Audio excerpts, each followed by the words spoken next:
Breaking new details on the story we broke on the NBC4 News here at 3. A man arrested at Trump National Golf Club over the weekend, just days before the president's visit. And President Trump expected to land at any moment now at LAX, and that suspect has just faced a judge within the past hour. NBC4's Mekahlo Medina joins us live now from the courthouse in Torrance. And Mac, what happened in the courtroom today? Well, we know that 38-year-old Janine John Taylor pleaded not guilty to 4 counts here at the Torrance courthouse within the last hour or so. Those 4 counts include 3 weapons-related charges and an unrelated robbery charge from last November. Here's what we know so far about this case in regards to the president's golf course here in Rancho Palos Verdes. He was arrested there Saturday after, according to the Sheriff's Department, plainclothes federal agents saw him taking photos and video and appearing to monitor, they say, security planning activities. Deputies say they found ammunition on him and also a loaded handgun in his vehicle. A later search of his house over in the Downey area turned up, according to authorities, additional weapons, including body armor, ammunition. They also say there were notebooks there containing what investigators call, quote, concerning statements. They did not release any more details on what that means. Prosecutors have charged Taylor with receiving a large capacity magazine, carrying a concealed firearm in a vehicle, and possessing a short barrel rifle, along with that robbery count from last year. Now, authorities have not alleged a plot against President Trump, at least not yet. We do know the judge set Taylor's bail here at $250,000. He's due back in court here on August 26th for a preliminary hearing at 8:30 in the morning. He did not post that bail, so he still remains in custody right now, and he is being defended right now by a public defender's office, so it doesn't appear that he has any means, at least at this point, for an attorney. That's the latest from the Torrance courthouse. I'm Mekahlo Medina. Now back to you guys. The arrival of President Trump in Los Angeles today, as we take a live look now at LAX. Yeah, we have been awaiting the arrival of the president to land, as you see it right there, flying. That's Air Force One. The president should be landing any moment now at LAX. We have crews that have been also waiting out on the field, waiting for his arrival. Our Lolita Lopez at LAX covering the president's arrival here. You know, and this is the second time the president comes to LA. Our Conan Nolan is also here in studio. Conan, this is a significant visit, considering that this is a president of the United States, the second time that he arrives here. Right. It's keep in mind, though, that this is for campaign purposes. There's no policy speech that he's going to have, no roundtable. The governor of California has welcomed him with a tweet or something on X.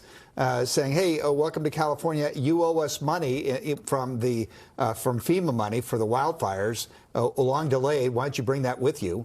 And the president's going to head from here to his golf resort in Rancho Palos Verdes. So this is all politics, and it's all about fundraising. You know, there's a Jess Unruh was a former Speaker of the California Legislature, former state treasurer, ran against Reagan back in the day.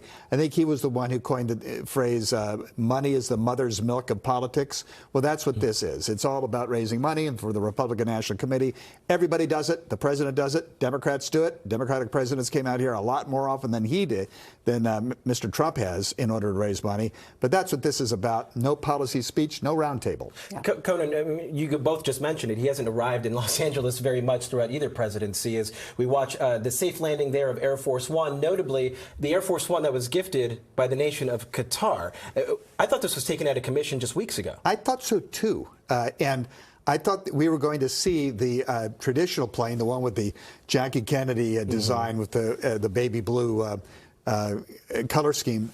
It may be in service here because they don't worry about the technology. It's possible the technology that they needed to install to divert the plane from missile attacks. But yeah, I thought that it was going to be a little longer before this plane. And the color design came from the president. He wanted something to look much different than the traditional Air Force One.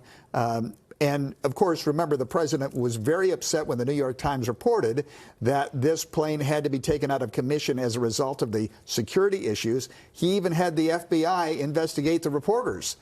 In one case, actually went and subpoenaed one of the reporters' spouses or family members. So he's very sensitive about this plane, that's for sure. For sure. Now, this is a part of a 2-day West Coast trip aimed at highlighting his administration's economic record ahead of the midterm elections. And you were just talking about that, Conan. Right. And there are plenty of people who are going to be in this room tonight with the Republican National Committee who know that the party is in a real precarious position right now. And the polling, we've taken a look at the job approval rating for this president. It's never been lower. I mean, it's right around the point where he was after the January 6th attack on the Capitol, mid-30s. And that means a lot of Republicans. He is polling, he's still overwhelmingly supported by Republicans. But instead of 90%, it's now 75%. So you've seen a drop even there. And so there are reports out of Capitol Hill where a lot of Republicans are saying, listen, he could bring me down in my district.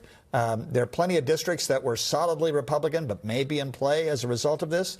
And it looks like Democrats are going to take the House. The question is whether they'll take the Senate.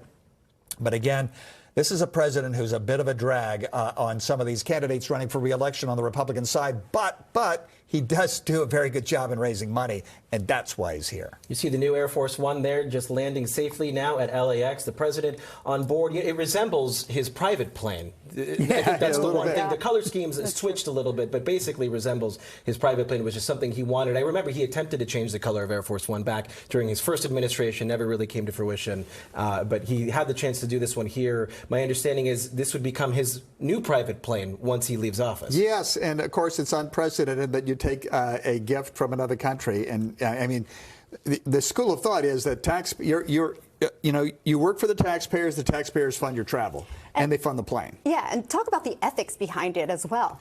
Well, there are all sorts of concerns about taking gifts from a foreign power or a foreign country, and Qatar has interests that align with the United States, but some of them don't.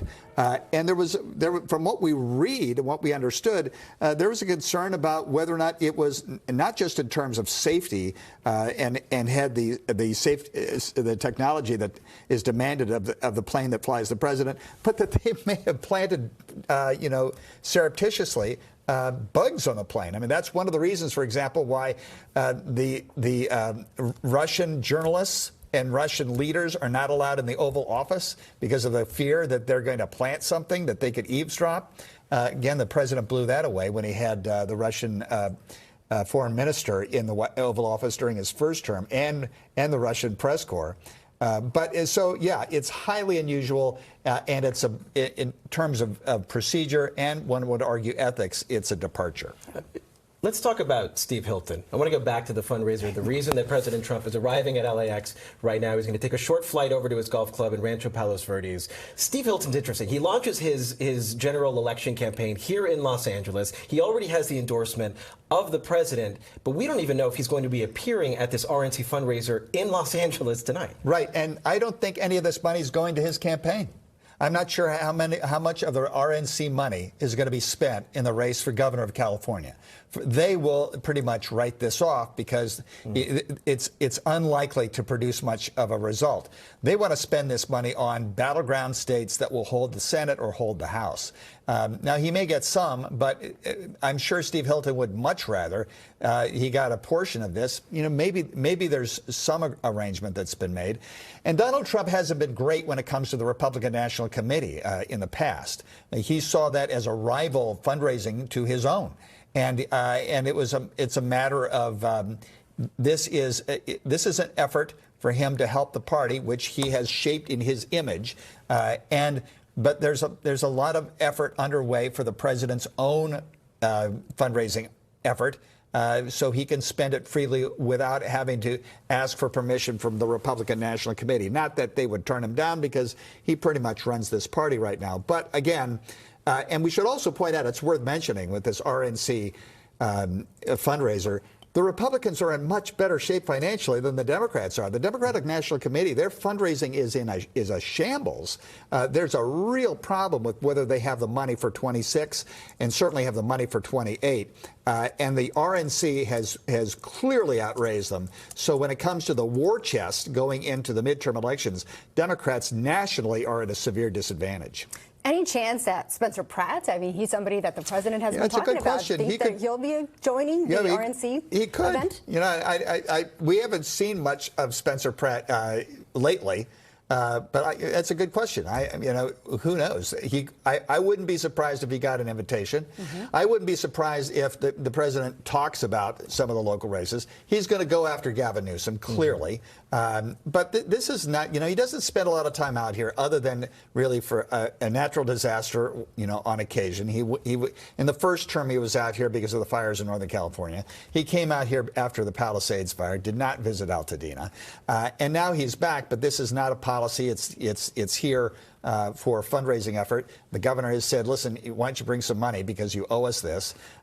California is a donor state. For every dollar it sends to the federal government, we get 70 cents back. So the governor has you would argue, a strong position on that argument. And again, Donald Trump, not extremely popular in California, but there's plenty of Republicans here, a lot of wealthy Republicans who have donated in the past. He's taking full advantage of that. Frequently, George Bush would go to Newport Beach in Orange County. And remember, in the past, you had, you know, Republicans came out here a lot more often when Ronald Reagan. It's the state of Ronald Reagan. Right. He had the ranch in Santa Barbara. Richard Nixon had the Western White House in San Clemente. But we don't see Republican presidents here very often anymore. Do you think he's going to speak to the media here? I don't think so. Okay. My guess is right to the plane. Yeah, right to the chopper. Right. And you know, usually what we have seen is if something happens in transit, where that gets to the ire of the president, or he wants to set the record straight on something, he will see the pool camera, the network pool camera, and he'll go right to it. And this is a very accessible president. He's given a lot of you know, impromptu news conferences, so he's not averse to that. I remember once, just in a personal side, covering Clinton, and Clinton came out looking for people to talk to. I mean, that was the kind of guy he was. He wanted to talk. In this case, my guess is he just wants to go to.